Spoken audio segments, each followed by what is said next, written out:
In many circles, language norms are evolving and changing how profanity is viewed.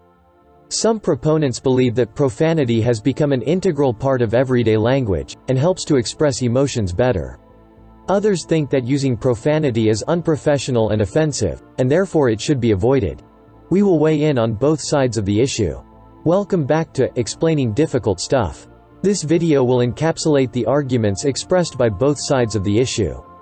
Ultimately, we leave it to you to decide how you feel about the use of profanity. In broad terms, profane or cuss words are directly linked to emotions. They typically are uttered spontaneously in response to an intense frame of mind. Stress, fear, and anger would be good examples. Social studies indicate that people speak 80 to 100 such words daily. On average, that accounts for 0.7% of all words spoken in a 24-hour period. With the trend away from public airwaves to cable television and the internet, public attitudes are clearly observed. The unrelenting rise in the popularity of social media has given millions of people very visible platforms to express themselves.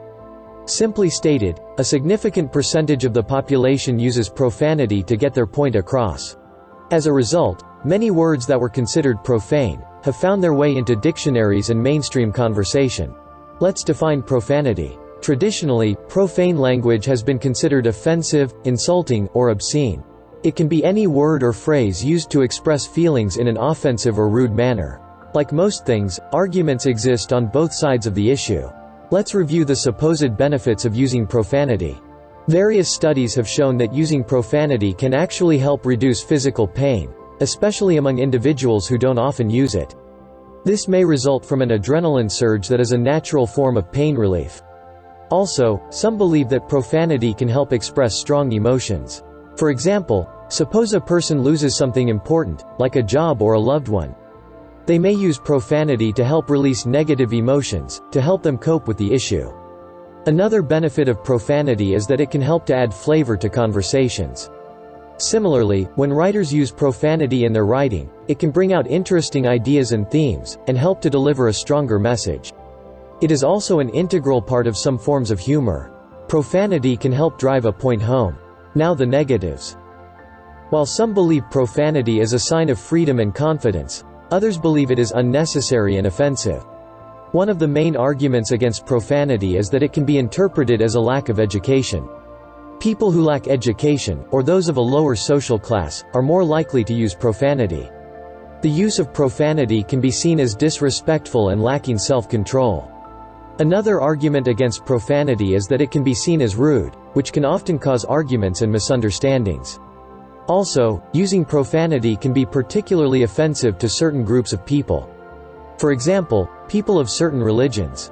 Similarly, using it in a workplace or school can be offensive to your superiors or teachers. Literature is one of the most prominent areas where profanity is used and discussed. Some famous authors use profanity in their works, but the use of such language is often debated among scholars. Famous works of literature used profanity, including The Canterbury Tales by Geoffrey Chaucer, Ulysses by James Joyce, and The Great Gatsby by F. Scott Fitzgerald. When these works were published, they were criticized for their use of profanity. The media influences our thoughts, actions, and language, and it plays a vital role in shaping society. When people hear or see profanity in the media, it often becomes part of the vernacular. This leads to the growth of profanity in society. Some of the most popular and controversial areas where profanity is used include music, movies, TV shows, and stand-up comedy.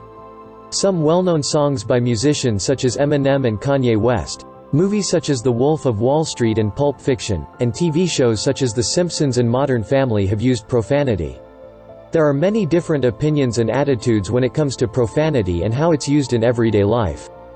Congratulations! Now you know where both sides are coming from, and we did it without cussing once. It's time for you to decide. Do you think that profanity can be beneficial at times? Or do you believe it should always be avoided? We are interested in reading your comments. If you want to dig deeper into this subject, the link in the description will direct you to a more detailed article entitled, Critical Analysis on the Use of Profanity.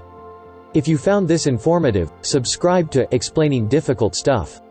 It gives us the incentive to keep reaching out to people of all ages with our videos. Thanks for watching explaining difficult stuff. By the way, there is no cure for curiosity.